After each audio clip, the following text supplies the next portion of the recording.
ஒரு வயசான மனுஷன் இருந்தாராம். அவர் உட்கார்ந்து வேதம் படித்து கொண்டிருந்தாராம்.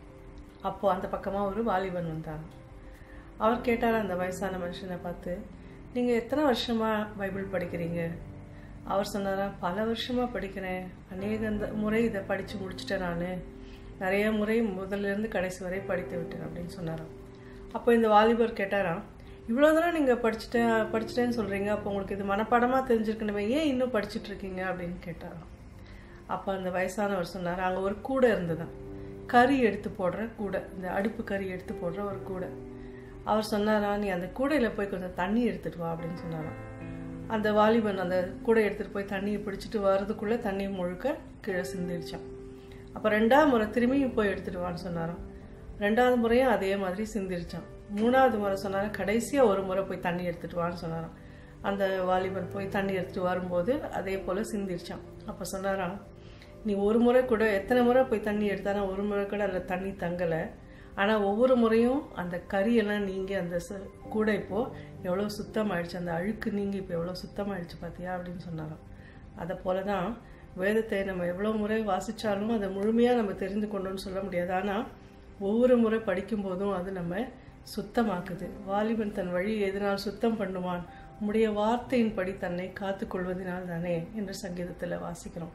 தேவனுடைய வார்த்தை நம்மை சுத்தம் பண்ணுகிறது. தேவனுடைய வார்த்தை ஒரு புதையலை போல, அது ஒரு மிகவும் இனிமையான ஒன்று. நம்ம என்ன நினைக்கிறோம், அநேகர் நம்ம யாராவது இந்த குழந்தைகளுக்கெல்லாம் வந்து சாப்பாடை வந்து மிக்சியில் அடித்து கூழாக்கி கொடுப்பாங்க. அந்த குழந்தை வெறுமை முழுங்கினா போதும், அது கடித்து சவைச்சி சாப்பிட வேண்டியதில்லை. அதை போல் நாம் என்ன நினைக்கிறோம், யாராவது நம்ம வார்த்தையை நமக்கு சொன்னால் போதும், நாமளே படிக்கணும் அப்படின்ற எண்ணம் நமக்கு வரதில்லை. ஆனால் வேதத்தை நாமே படிப்பதற்கும் தேவனோடு கூட நாமே நெருங்கி அவரோடு கூட ஒரு நெருங்கின தொடர்பில் இருப்பதற்கும் இணையான விஷயம் இந்த உலகத்தில் வேறு எதுவுமே இல்லை. அதை நாமே தான் செய்யணுமே தவிர அதை மற்றவர்கள் நமக்காக செய்யக்கூடாது, செய்ய முடியாது, செய்தாலும் அது சரியாக இருக்காது. அதனால் வேதத்தை வாசிப்பது மிகவும் முக்கியமான ஒரு காரியம் ஒரு கிறிஸ்தவருடைய வாழ்க்கையில். நான் வந்து சின்ன வயதாக இருக்கும்போது எனக்கு புக்ஸ் படிக்க ரொம்ப பிடிக்கும், ரொம்ப அதிகமாக படிப்பேன். அப்போ நான் ஆண்டவரை அறிந்து கொண்ட போது ரொம்ப அதிகமாக பைபிளை படிப்பேன். எனக்கு அது எதுவும் ரொம்ப புரிஞ்சுதுன்னு சொல்ல முடியாது, ஒரு கதை புஸ்தகத்தை போல தான் படிப்பேன் என்னுடைய டீனேஜில். அப்போ பல வேளைகளில் ஒரு நாளில் மத்தேயு ஃபுல்லும் கூட படித்து முடிச்சிடுவேன்.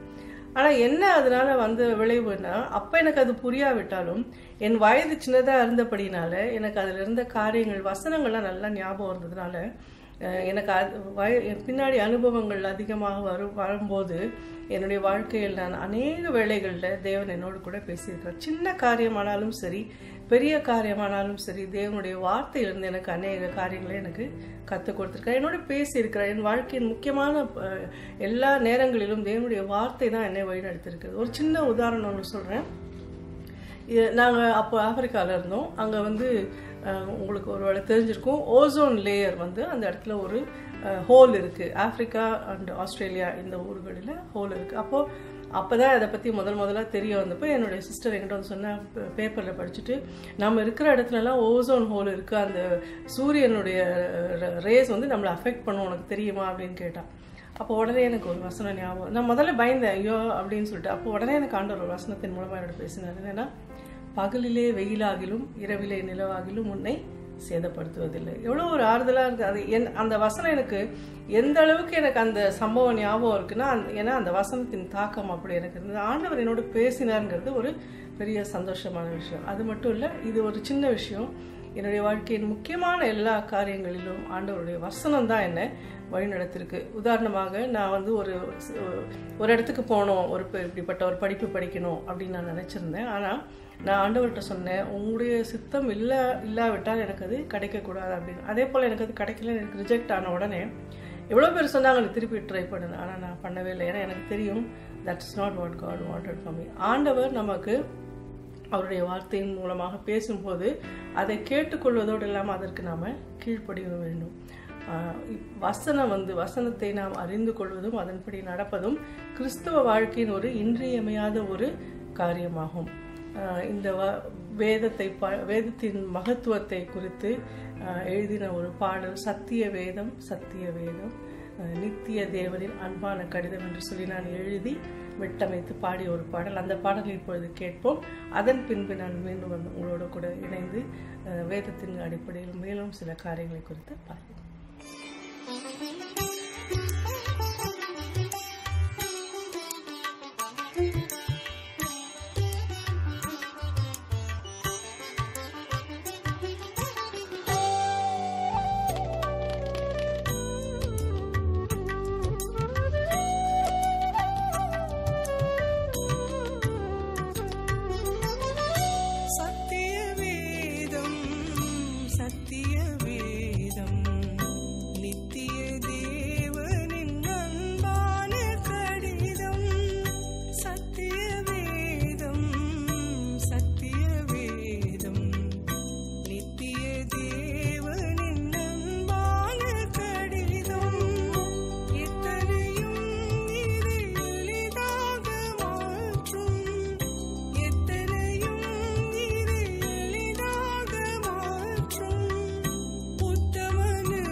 நீங்கள் கேட்ட இந்த பாடல் நெஞ்சமே 2 நெஞ்சமே பாகம் 2 என்ற என்னுடைய இசைத்தொகுப்பில் இடம்பெற்ற பாடல் வேதத்தின் சத்திய வேதத்தின் மகத்துவத்தை உன்னதத்தை குறிப்பிடுகிற ஒரு பாடல். நாம் தொடர்ந்து கான்ட்ராஸ்ட், அதாவது எதிர்மறையான காரியங்களை குறித்து இன்று பார்க்க போகிறோம். 5 காரியங்களை உங்களுக்கு முன்பாக நான் வைக்க இருக்கிறேன். முதலாவதாக, நம்முடைய லைஃப் இஸ் அபவுட் சாய்ஸஸ். நம்முடைய வாழ்க்கையில் நாம் அநேக காரியங்களை தெரிந்து கொண்டே இருக்கிறோம் இல்லையா, தெரிவு செய்து கொண்டே இருக்கிறோம். we make many choices and it's up to us to take responsibility for our choices. நாம் எதை தெரிவு செய்கிறோமோ அதன் விளைவுகளை நாம் எதிர்கொள்ள வேண்டும். அதுதான் வாழ்க்கையில் நடக்கிற விஷயம் இல்லையா. ஸோ இன்றைக்கு நாம் எப்படிப்பட்ட தெரிவுகளை செய்ய வேண்டும், எப்படிப்பட்ட காரியங்களை தெரிந்து கொள்ள வேண்டும் என்பதை குறித்து பார்க்க போகிறோம். எல்லாத்துலேயுமே எதிர்மறையான விஷயங்கள் உண்டு இல்லையா, நல்லதும் உண்டு கெட்டதும் உண்டு. ஸோ எதை நாம் இன்னைக்கு தெரிந்து கொள்ள போகிறோம் என்று சொல்லி இன்றைக்கு நாம் பார்க்க போகிறோம். பல வேளைகளில் நாம் இரு மனம் உள்ளவர்களாக இருக்கிறோம். அப்படி இருக்கக்கூடாது. யாக்கோபுல பார்க்குறோம், யாக்கோபு 1:8 இப்படி எழுதியிருக்கிறது, இருமனம் உள்ளவன் தன் வழிகளில் எல்லாம் நிலையற்றவனாக இருக்கிறார். ஒருத்தர் இருமனம் உள்ளவங்களா இருந்தால் அவங்களால எதையுமே ஆண்டவர்கிட்ட இருந்து பெற்றுக்கொள்ள முடியாதுன்னு யாக்கோபு சொல்றாரு. நமக்கு என்ன வேணும்னு தெரியலன்னா ஆண்டவர் எப்படி நமக்கு அதை கொடுப்பாரு? You don't know what you want, how can God give you anything இல்லையா? ஸோ நாம் தெரிவு செய்ய வேண்டியது மிகவும் அவசியம். we need to make profound choices. we can't be of two mind. we can't sail in two boats all the time. So இருமனம் இல்லாதவர்களாக ஒரு விஷயத்தை தெரிவு செய்ய வேண்டியது மிகவும் அவசியம். முதலாவதாக 1 ராஜாக்கள் 18:21, 1 Kings chapter 18 verse 21. அப்பொழுது எலியா சகல ஜனத்தண்டைக்கும் வந்து, நீங்கள் எந்த மட்டும் 2 நினைவுகளால் குந்தி குந்தி நடப்பீர்கள். கர்த்தர் தெய்வமானால் அவரை பின்பற்றுங்கள், பாகால் தெய்வமானால் அவனை பின்பற்றுங்கள் என்று சொல்லுகிறான். இந்த வசனம் நமக்கெல்லாம் நல்லா தெரியும். இந்த சிச்சுவேஷன் கூட நமக்கெல்லாம் நல்லா தெரியும் இல்லையா? ஏசபேல் ராணியா இருக்கா இஸ்ரவேல் தேசத்துக்கு. அவ பாகால் ரொம்ப அதிகமாக பின்பற்றுவதனால யெகோவாவின் தீர்க்கதரிசிகளை எல்லாம் கொலை பண்ணி, யெகோவாவை பின்பற்றுகிறவர்களெல்லாம் கொலை பண்ணி அப்படியெல்லாம் செய்து கொண்டிருக்கும் போது எலியா தேசத்தின் மேல் மழை பெய்யாது என்று சொல்லி பெரிய பஞ்சம் வந்தது. இதெல்லாம் நமக்கு தெரியும். அப்போ கர்மேல் பர்வதத்துல ஏசாயா ஒரு சவால் விடுகிறார். பாகாலின் தீர்க்கதரிசிகளை 450 பேரை வரவழைச்சு, அவர் ஒரே ஒருத்தர் தான் ஆண்டவருடைய தீர்க்கதரிசி. அவர் சொல்றாரு, அப்பதான் அவர் சொல்றாரு ஜனங்க கிட்ட, பாகால் தெய்வமானால் பாகாலை பின்பற்றுங்க, யெகோவா தெய்வமானால் அவரை பின்பற்றுங்க. எத்தனை நாள் 2 நினைவுகளால குந்தி குந்தி நடப்பீங்கன்னு சொல்லி ஜனங்கள்கிட்ட கேட்கறத நம்ம பார்க்கிறோம். இன்றைக்கு நமக்கு முன்னாடி இருக்கிற கேள்வி கூட இதுதான். how long will we be of two mind? எத்தனை வருஷம் தான், எத்தனை நாள் தான் நாம 2 நினைவுகளோடு இருப்போம்? கர்த்தர் தெய்வமானால் கர்த்தரை பின்பற்றுவோம், வேறு எது தெய்வமா இருந்தாலும் அதை பின்பற்றுங்க. அப்ப யாரை இன்றைக்கு உங்களுடைய தெய்வமாக தெரிந்து கொள்கிறீர்கள்? who will you decide to follow today? இயேசு சொல்லுகிறார், ஒருவன் என்னை பின்பற்றி வர விரும்பினால் அவன் தன்னைத்தான் வெறுத்து தன் சிலுவை எடுத்துக்கொண்டு அனுதினமும் தன்னை டினை பண்ணணும், தன்னைத்தான் வெறுத்து பின்பற்ற கடவன் என்று சொல்கிறார். நாம் ஆண்டவரை பின்பற்ற இன்று முடிவு செய்வோமே ஆனால் அதற்கு ஒரு விலை உண்டு. அது ஒரு சுலபமான காரியம் அல்ல. ஆனால் அப்படி ஒரு முடிவை நாம் எடுக்க வேண்டிய, தீர்க்கமான ஒரு முடிவை எடுக்க வேண்டிய நிலையில் நாம் இருக்கிறோம். பேதுருவை நினைத்து பார்ப்போம், செபதேயுவின் குமாரரை நினைத்து பார்ப்போம். அவங்க என்ன பண்ணிட்டு இருந்தாங்க? மீன் பிடிக்கிறவங்களா இருந்தாங்க. அவரிடத்தில் இயேசு என்ன சொன்னார்? நீங்கள் என் பின்னே வாருங்கள், என்னை பின்பற்றி வாருங்கள், உங்களை மனுஷர்களை பிடிக்கிறவர்களாக்குவேன் என்று சொன்ன போது அவர்கள் தங்கள் வலைகளை, தங்கள் தகப்பனை எல்லாத்தையும் விட்டு அவர் பின்னாடி போனாங்க இல்லையா? ஸோ நாம் ஒருவேளை இன்றைக்கு நாம் என்ன தீர்மானம் எடுக்க போகிறோம்? கர்த்தர் தெய்வமானால் கர்த்தரை பின்பற்றுங்கள், வேறு எது தெய்வமானாலும் அதை பின்பற்றுங்கள். இன்று யாரை பின்பற்ற நாம் முடிவு செய்ய போகிறோம்? இது ஒரு முக்கியமான ஒரு விஷயம். நாம் தெரிவு செய்ய வேண்டிய ஒரு இடத்தில் இன்று இருக்கிறோம். we have to make a profound choice today about whom we want to follow. அடுத்ததாக we have to make a decision about whom we want to serve. யாருக்கு நாம் ஊழியம் செய்ய போகிறோம் என்பதை குறித்த ஒரு முடிவு செய்ய வேண்டிய நிலையில் நாம் இருக்கிறோம். we are in a place where we have to decide whom we want to serve. இயேசு சொல்லுகிறத பார்க்கிறோம். லூக்கா 18:16-13 எந்த ஊழியக்காரனும் 2 எஜமான்களுக்கு ஊழியம் செய்யக்கூடாது, தேவனுக்கும் உலக பொருளுக்கும் ஊழியம் செய்ய உங்களால கூடாது. So we can serve only one master. Nobody can serve 2 masters. நம்ம வேலை இடத்துல எல்லாம் கூட ஒருவேளை நமக்கு இப்படி நடந்திருக்கும். நமக்கு 2-3 மேனேஜர்ஸ், 2-3 பாஸ் இருந்தா யார் சொல்றத செய்யறது அப்படின்னு சொல்லி நமக்கு ஒரு பிரச்சனையா இருக்கும்.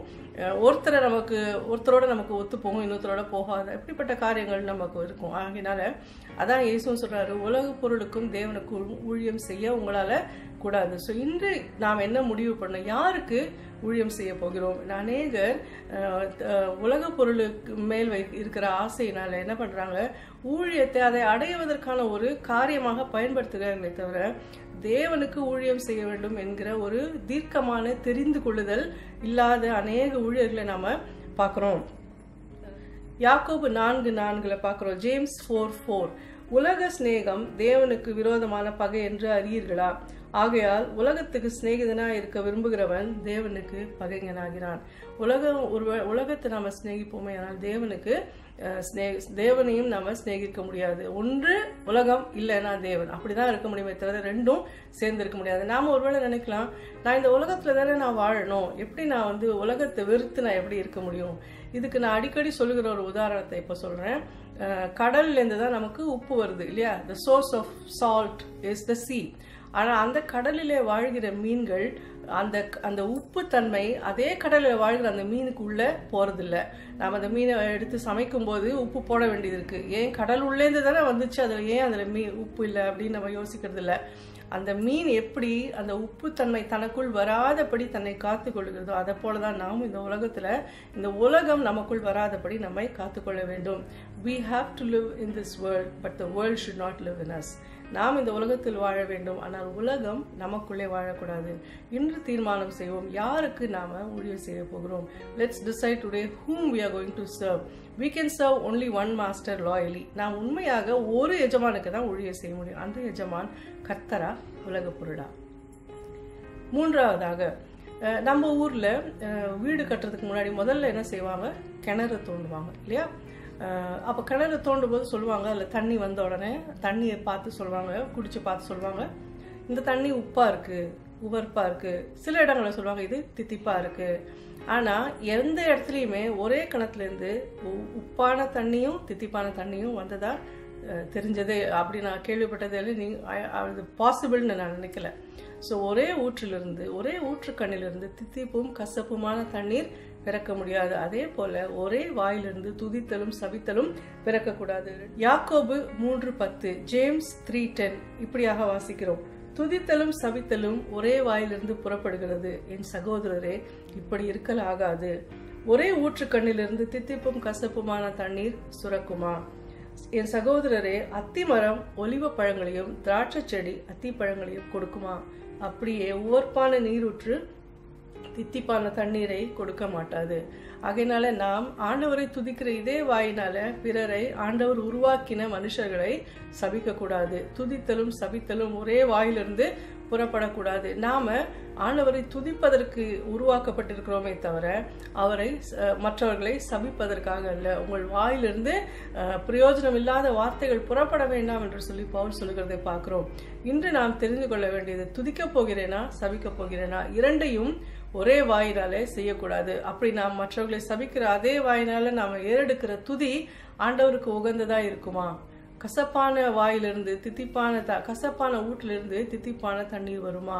சபிக்கிற வாயிலிருந்து துதித்தல் வரலாமா? இன்று நாம் தெரிந்து கொள்வோம், துதிக்க போகிறோமா சபிக்க போகிறோமா? We have to decide today whether we are here to praise or curse. துதித்தலா சபித்தலா? நான்காவதாக 2 கொரிந்தியர் 6:14, 2 Corinthians chapter 6 verse 14. ஒருவேளை இந்த வசனம் நமக்கெல்லாம் அதிகமா தெரிந்திருக்கக்கூடிய ஒரு வசனம் தான். அந்நிய நுகத்தில் அவ்விசுவாசிகளுடன் பிணைக்கப்படாதிருப்பீர்களாக. நீதிக்கும் அநீதிக்கும் சம்பந்தமேது? ஒளிக்கும் இருளுக்கும் ஐக்கியமேது? கிறிஸ்துவுக்கும் பேலியாளுக்கும் இசைவேது? அவ்விசுவாசியுடனே விசுவாசிக்கு பங்கேது? தேவனுடைய ஆலயத்துக்கும் விக்கிரகங்களுக்கும் சம்பந்தம் ஏது? இங்க நிறைய எதிர்மறையான காரியங்கள் சொல்லியிருக்கிறத பார்க்கிறோம். அவ்விசுவாசியுடன் அந்நிய நுகத்தில் பிணைக்கப்படாதிருப்பீர்களாக என்று அநேகர் செய்கிற ஒரு பெரிய தவறு இது. நம்முடைய வாழ்க்கையில் திருமணங்கிறது ஒரு மிக முக்கியமான விஷயம். திருமணமே செய்யாதவங்களை பத்தி பிரச்சனை இல்லை, ஆனால் பண்ணி சரியா இருக்கிறவங்களை பத்தியும் பிரச்சனை இல்லை. அப்படி இல்லாத பட்சத்துல அது ஒரு மிகவும் பிரச்சனையான வாழ்க்கையின் ஒரு ரொம்ப கஷ்டமான ஒரு காரியமா மாறிடுது. அதனால அதுல நாம் சரியாக இருக்க வேண்டியது ரொம்ப ரொம்ப அவசியம். வேதம் நமக்கு தெளிவாக சொல்லுது, அந்நிய நுகத்தில் அவ்விசுவாசிகளுடன் பிணைக்கப்படாதிருப்பீர்களாக. இன்னைக்கு பலரும் எந்த காரியத்துக்காக, எந்த நோக்கத்தோடு அல்லது எந்த ஃபேக்டருக்காக நீங்க கல்யாணம் பண்ணிக்கிறோம் அப்படின்னு பார்க்கும்போது பலர் ஒருவேளை பணத்துக்காக அல்லது ஜாதியின் அடிப்படையில் ஒரே ஜாதி அப்படிங்கிறதுக்காக இப்படியெல்லாம் பலவிதமாக, அல்லது அழகுக்காக, இப்படி பலவித காரியங்களுக்காக திருமணம் செய்கிறத பார்க்குறோம்.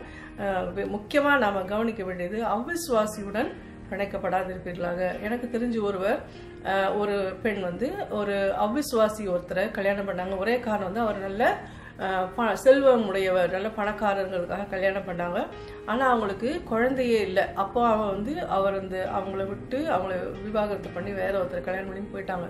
அப்போ அவருடைய பணத்தினால் அவங்களுக்கு எந்த பிரயோஜனமும் இல்லை. எதுக்காக இதை சொல்கிறேன்னா, அவிஸ்வாசியுடன் பிணைக்கப்படாத என்ற வேதம் தெளிவாக சொல்லியிருக்கும் போது இப்படிப்பட்ட காரியங்களுக்காக நாம் அதை மீறும் போது அதனுடைய விளைவு இப்படி தான் இருக்கும். இன்னும் சிலர் ஜாதிக்காக பண்ணிக்கிறத பார்க்குறோம். அது நிறைய ப்ரிவலண்ட்டாக நடக்குது. இது நமக்கு ஒரு வெட்கக்கேடான ஒரு விஷயம். கிறிஸ்தவ உலகத்தில் இன்னும் ஜாதி பார்க்கப்படுவதும் ஜாதியின் அடிப்படையில் திருமணம் செய்வதும், ஒருவர் தங்களுடைய ஜாதியாக இருந்தால் அவங்க விசுவாசியாக இல்லாட்டாலும் பரவாயில்லன்னு சொல்லி தங்களுடைய ஜாதியில தான் கல்யாணம் பண்ணிக்கணும்ன்ற ஒரே காரணத்துக்காக தங்களுடைய விசுவாசத்தை குறித்த அதை பற்றியே கவலைப்படாமல் பண்ணிக்கிறவங்க உண்டு. வேதம் தெளிவாக நமக்கு சொல்லுது, ரொம்ப ஜாக்கிரதையாக இருக்கணும். அவ்விசுவாசியுடன் அந்நிய நுகத்தில் பிணைக்கப்படாது இருப்பீர்களா. இன்று முடிவு யோசிப்போம் நம்ம. let us decide today who you want to marry. do you want to marry a believer or a non-believer? ஒளிக்கும் இருளுக்கும் சம்பந்தம் இல்லை, நீதிக்கும் அநீதிக்கும் சம்பந்தம் இல்லை. அதே போல் அவ்விசுவாசிக்கும் விசுவாசிக்கும் இப்படிப்பட்ட ஐக்கியம் இருக்கக்கூடாது என்று வேதம் தெளிவாக சொல்கிறது. who have you decided to marry today? கடைசியாக decide whether you want to walk in light or darkness. இருளில் நடக்கப் போகிறோமா அல்லது ஒளியில் நடக்கப் போகிறோமா என்பதை இன்று முடிவு செய்வோம். முந்தின வசனத்திலேயே சொன்னேன், ஒளிக்கும் இருளுக்கும் ஐக்கியம் ஏது? if there is light there is no darkness, if there is darkness there is no light. இல்லையா? ஒளி இருக்கிற இடத்தில் இருள் இருக்காது, இருள் இருக்கிற இடத்தில் ஒளி இருக்காது. நாம் ஒளியில் நடக்கப் போகிறோமா அல்லது இருளில் நடக்கப் போகிறோமா? ஜான் 11:9, யோவான் 11:9 இப்படியாக இயேசு சொல்கிறார், ஒருவன் பகலிலே நடந்தால் அவன் இந்த உலகத்தின் வெளிச்சத்தை காண்கிறபடியினால் இடரமாட்டான், அவன் இருளிலே நடந்தால் தன்னில் வெளிச்சம் இல்லாதபடினால் இடருவான். யோசிச்சு பாருங்க, நம்ம ஒளியில நடக்கும்போது, வெளிச்சத்துல நடக்கும்போது நாம இடரமாட்டோம். ஏன்னா நமக்கு கண் முன்னாடி இருக்கிறதெல்லாம் நமக்கு நல்லா தெரியும். ஆனா இருளில் நடக்கும்போது நாம் இடருவோம். ஒளியில் நடக்க போகிறோமா இருளில் நடக்க போகிறோமா? இயேசு சொல்கிறார், கண்ணானது சரீரத்தின் விளக்கா இருக்கிறது. உன் கண் சரியா இருந்தால் உன் சரீரம் முழுவதும் வெளிச்சமா இருக்கும். நம்முடைய கண் எப்படிப்பட்டதா இருக்கிறது? நம்முடைய கண் இருளடைந்ததா இருந்தால் நம்முடைய சரீரம் முழுவதும் இருளடைந்ததா இருக்கும்.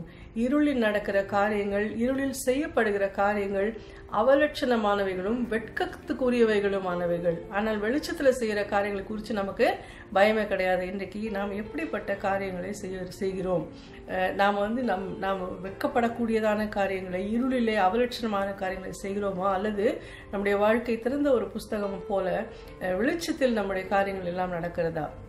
நான் என்ன செய்கிறேன், எப்படி இருக்கேன்றதை பற்றி நான் கவலையோ பயமோ இல்லை, ஏன்னா நான் எல்லாத்தையுமே வெளிச்சத்தில் தான் செய்கிறேன் அப்படின்னு சொல்கிறோமா?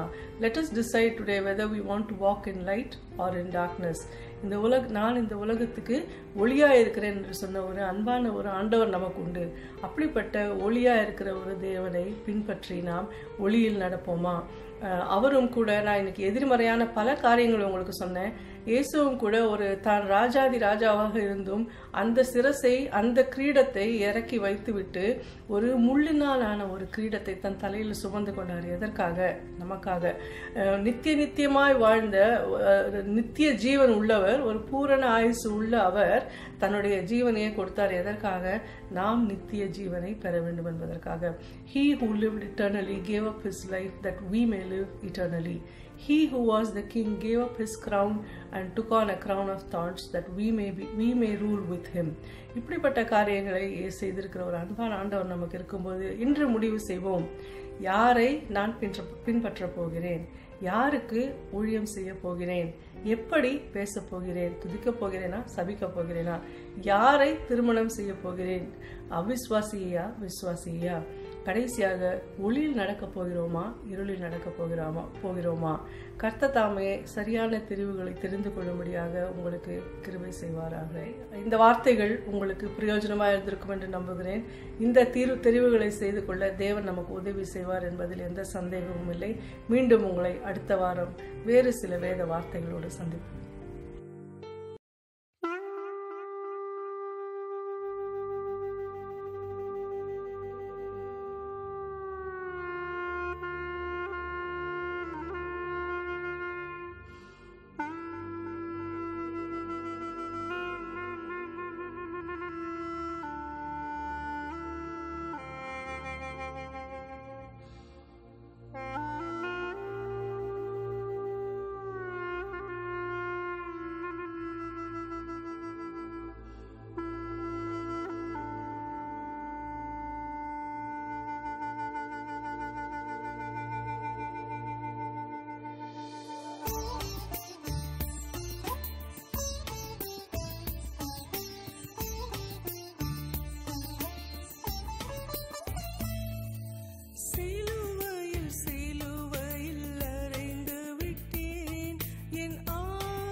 நெஞ்சமே பாகம் 3. நெஞ்சமே